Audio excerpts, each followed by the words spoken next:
So next question is, what makes the hairs of shaving brush cling together when removed from water?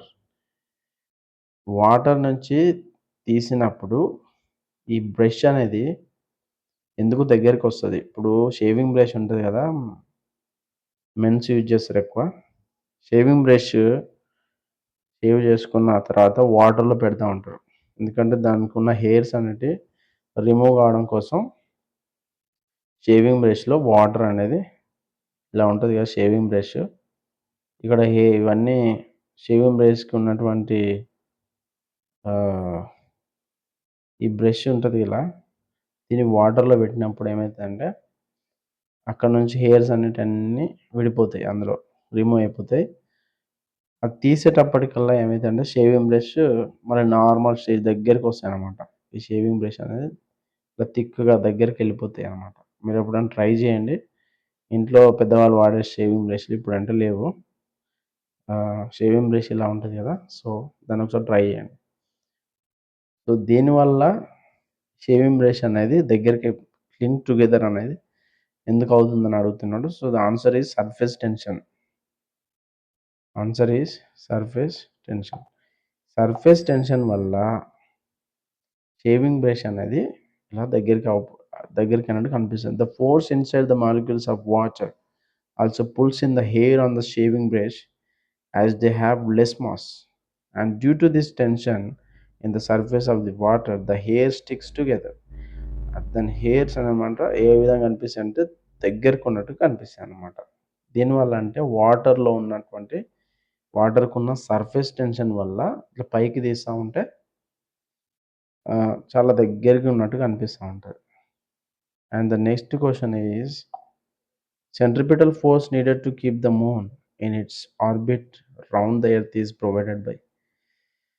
Centripetal force and centrifugal force అండి రెండు ఉంటాయి అన్నమాట. Centripetal force అంటే ఏంటి, centrifugal force అనేది చూద్దాం. ఇక్కడ gravitational pull of earth. Answer is, ఇక్కడ సన్కి సంబంధించి ఇక్కడ ఆన్సర్ లేదు, రైట్. ఇక్కడ వాడు అడుగుతుంది మూన్ గురించి అండ్ ఎర్త్ గురించి. సో చాలా దగ్గరగా ఉన్న ఆన్సర్ ఏంటంటే gravitational pull of earth. Push అంటే నెట్టబడడం, పుల్ అంటే వెనక్కి లాగడం అన్నమాట. గ్రావిటేషన్ పుల్ వల్ల moon in its own orbit, moon అనేది సేమ్ ఒకటే ఆర్బిట్లో తిరుగుతూ ఉంటుంది. దాని ఆర్బిట్లో అది ఉంటుంది, ఎర్త్కున్న ఆర్బిట్లో ఎర్త్ ఉంటుంది, అండ్ సన్కున్న ఆర్బిట్లో సన్ ఉంటుంది అనమాట. సో గ్రావిటేషన్ పుల్ వల్ల around the earth is provided by gravitation pull of earth. There is a gravitation force between the moon and the earth. Gravitation force అనేది మూన్కున్న ఎర్త్కి మధ్యలో ఉంటుంది. ఈవెన్ సన్కు ఎర్త్ కూడా ఒక గ్రావిటేషన్ ఫోర్స్ ఉంటుంది. అందుకే భూమి తన చుట్టూ తాను తిరిగి సూర్యుని చుట్టూ కూడా తిరుగుతూ ఉంటుంది అనమాట. ఎప్పుడు కూడా సూర్యుని దగ్గరికి వెళ్ళిపోయి తగలదు, ఎందుకంటే వాటి మధ్యలో ఒక గ్రావిటేషనల్ ఫోర్స్ అనేది ఉంటుంది. That tries to pull the moon towards the later. So that tries to pull the moon. ఈ గ్రావిటేషన్ ఫోర్స్ ఏం చేస్తాయంటే tries to pull the moon, ఇలాగ గుంజుకుంటుంది అనమాట, వెనక్కి లాగినట్టుగా ఉంటుంది అనమాట. This constant tug on the moon as it move around the earth is called a centripetal force. So ఈ విధంగా జరగడాన్ని ఏమంటారు, centripetal force. This force is balanced by the centrifugal force. ఒకటేమో వెనక్కి లాగుతూ ఉంటుంది, ఒకటేమో ముందుకు పుష్ చేస్తూ ఉంటుంది. ఇట్లా జరగడం వల్ల ఒకటేమో కేంద్రం వైపు లాగబడుతూ ఉంటుంది, ఒకటేమో కేంద్రం నుంచి దూరంగా లాగబడుతూ ఉంటుంది. ఈ రెండు ఫోర్సెస్ అనేది సెంట్రిపిటల్ ఫోర్స్, సెంట్రిఫ్యూగల్ ఫోర్స్ రెండు యాక్ట్ అవ్వడం వల్ల ఇక్కడ కాన్స్టెంట్గా వాటి చుట్టూ అవి ఒక కాన్స్టెంట్ తగ్గు అనేది ఏర్పడుతుంది. సో అవి రెండు కూడా కీప్స్ ఇన్ ఒక మోషన్లో ఉంటాయి అన్నమాట.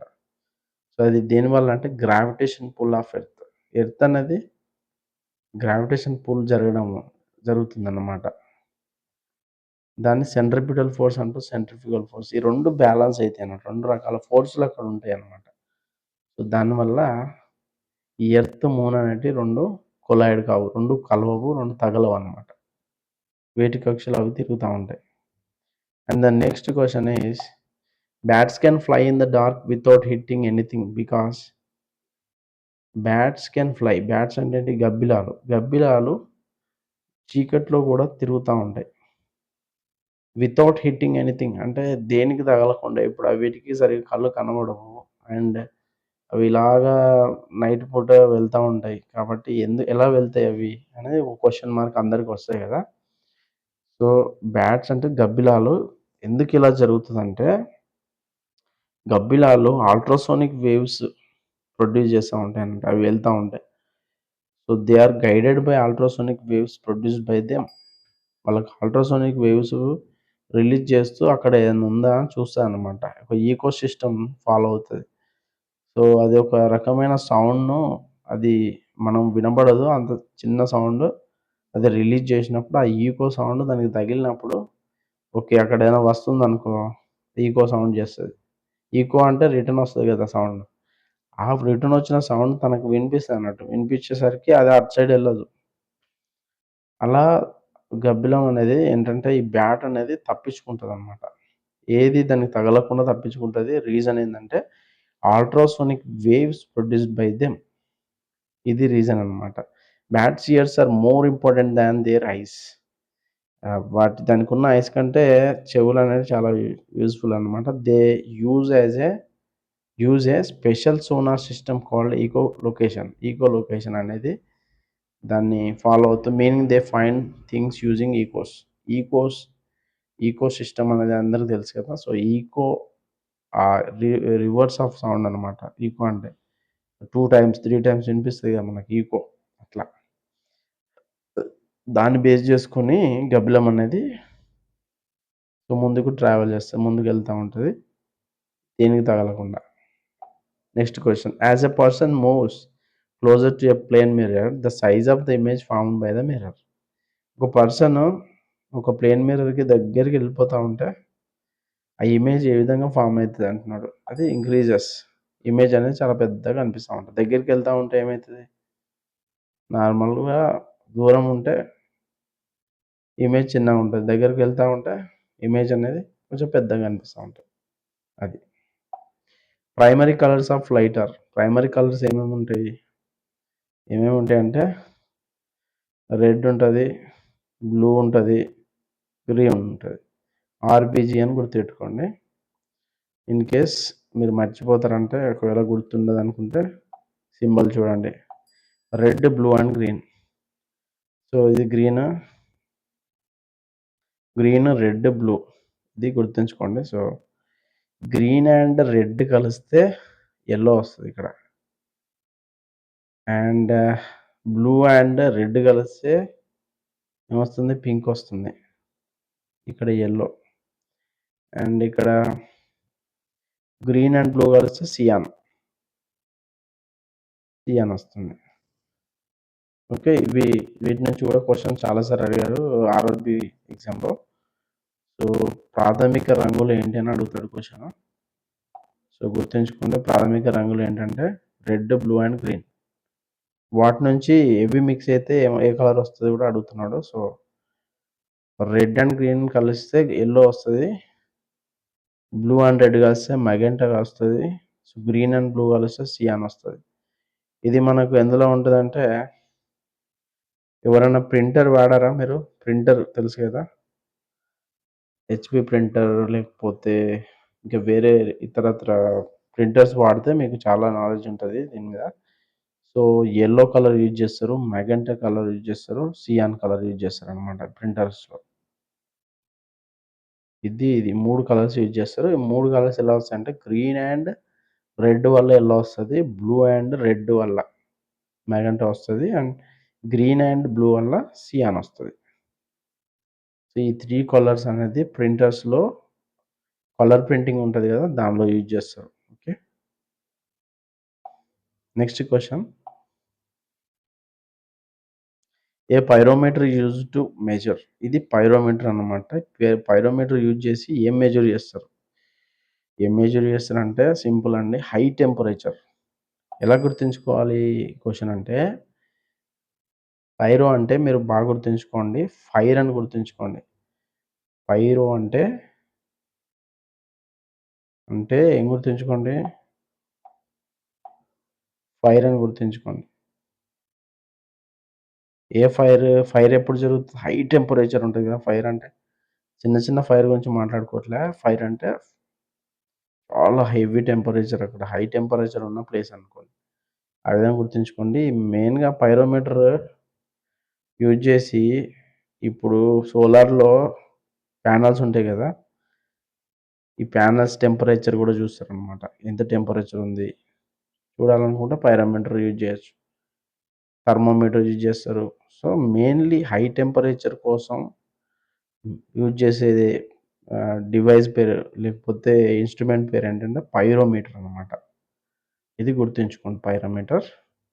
పైరో అంటే ఫైర్ అని గుర్తుంచుకుంటే ఈజీగా గుర్తుంటది. సో, ఒక మార్క్ ఎక్కడికి వెళ్ళదు. రైట్.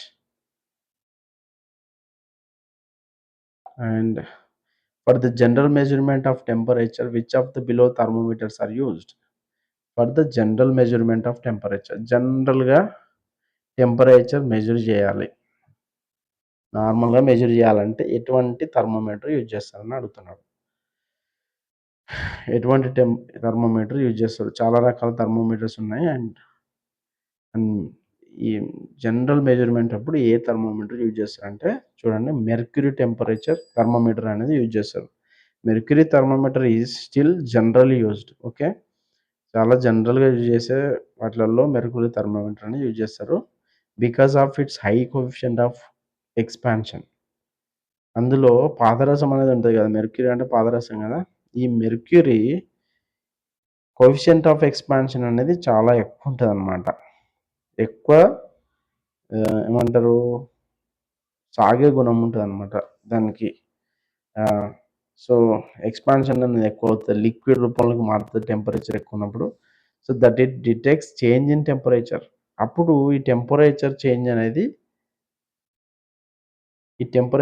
అనేది వాళ్ళు ఈజీగా, ప్రిసైజ్‌గా దీంతో డిటెక్ట్ చేయొచ్చు. అందుకే మెర్క్యూరీ థర్మామీటర్స్ జనరల్‌గా యూజ్ చేస్తారు. Okay. Next question. Control rods are used in nuclear reactors are made of? ఈ క్వెషన్ చూడండి. కంట్రోల్ రాడ్స్ దేనిలో యూజ్ చేస్తారంటే న్యూక్లియర్ రియాక్టర్‌లో యూజ్ చేస్తారు. ఇక్కడ చూసినటువంటి ఫిగర్ చూడండి. మీకు ఒకసారి చూస్తే ఎప్పుడు గుర్తుండిపోద్ది. ఈ విధంగా ఉంటాయి కంట్రోల్ రాడ్స్. కంట్రోల్ రాడ్స్ ఏం చేస్తాయంటే అక్కడ న్యూక్లియర్ రియాక్షన్ జరిగినప్పుడు ఆహ్, ఆ రియాక్షన్‌ని కంట్రోల్ చేయాలంటే ఏం చేస్తారంటే కంట్రోల్ రాడ్ యూజ్ చేస్తారనమాట. అవి ఏ ఏ మెటీరియల్‌తోని ఉంటదంటే కాడ్మియం అలాయ్. కాడ్మియం అలాయ్ అనేది యూజ్ చేస్తారు. Control rods are used in nuclear reactors to control the fission rate of uranium. Uranium లేదా ప్లూటోనియం అనేది యూజ్ చేస్తారు కదా! ఈ యొక్క ఆహ్, న్యూక్లియర్ రియాక్షన్‌లో.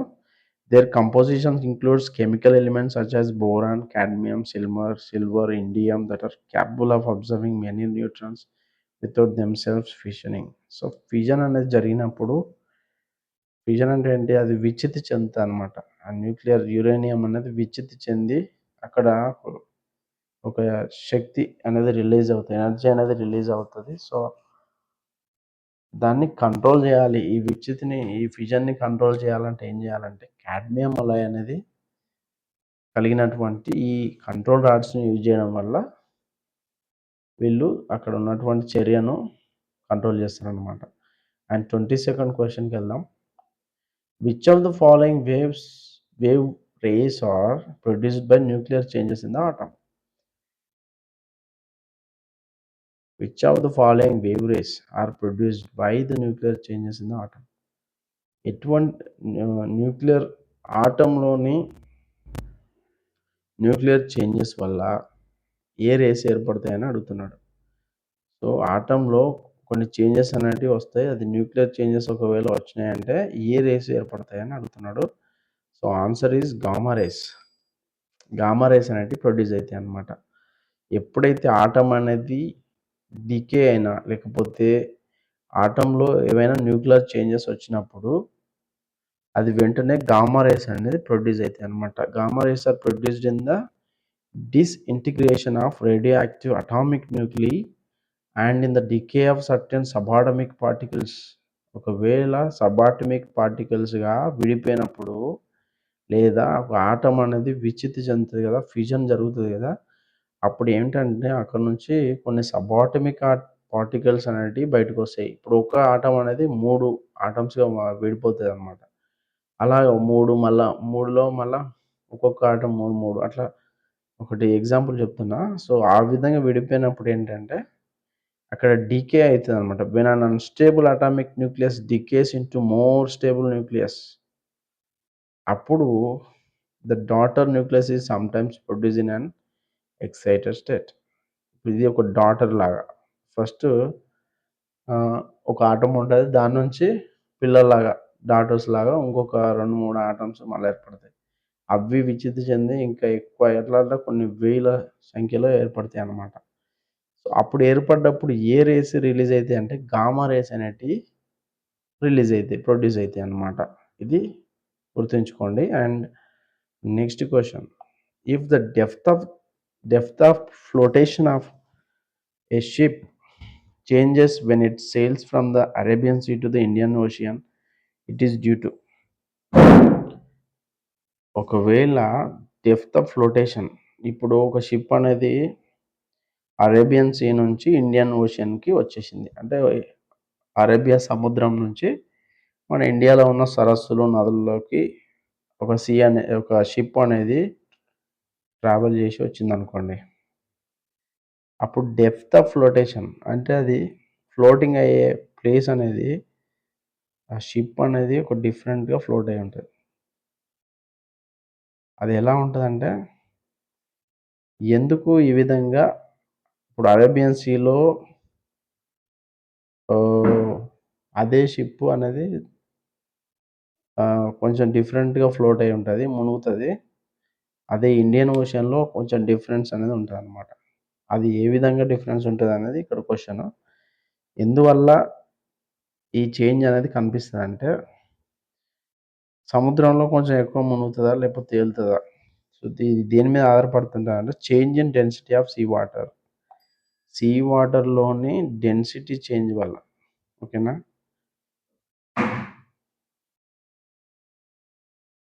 ఆ వాటర్ డెన్సిటీని బట్టి ఇక్కడ ఫ్లోటింగ్ అనేది ఉంటదనమాట. Next question. A sudden decrease in the barometric pressure indicates బారోమితిలో సడెన్‌గా బారోమితి యొక్క ఆహ్, చూపించేటువంటి అక్కడ రీడింగ్ అనేది పడిపోయిందనుకోండి ఒకసారి. దేనికి ఇండికేషన్ అనేది ఇక్కడ క్వెషన్ అన్నమాట. ఏం చూపిస్తుంది మనకు? సడెన్‌గా ఒకవేళ బారోమీటర్‌లో ప్రెషర్ ఉంటది. బారోమెట్రిక్ ప్రెషర్ అనేది సడెన్‌గా పడిపోయిందనంటే, పీడనం అనేది ఒక్కసారి పడిపోయిందంటే, అక్కడ స్ట్రామీ వెదర్ ఉంటదనమాట. తుఫానుతో కూడిన గాలులు వీచే అవకాశం ఉంటుంది. సో, తుఫాన్‌తో వచ్చే ఒక వెదర్ అనేది ఉంటుంది.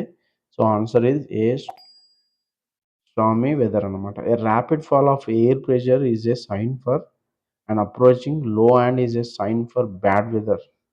Depending upon the drop rate per hour, you may expect strong winds up to a gale. సడన్‌గా పడిపోయిందంటే అక్కడ ఒక పెద్ద తుఫాన్ వస్తదని హెచ్చరిక అన్నమాట. హెచ్చరిక చేస్తారు వాళ్ళు. సో, ఈ బారోమెట్రిక్ ప్రెషర్ ఈ ఇండికేషన్స్‌తోనే మనకు తుఫాను హెచ్చరికలనేటివి జరుగుతాయి. సో, ఈజీగా గుర్తుపెట్టుకోవచ్చు. And next question. The lens used to rectify long sight. దూరంగా కొంతమందికి దృష్టి కనిపించదనమాట. దూరంగా ఉన్న వస్తువు గానీ, దూరంగా ఉన్న అవి వాళ్ళకి కనిపించవు. అప్పుడు ఏ లెన్స్ యూజ్ చేయాలని అడుగుతున్నాడు.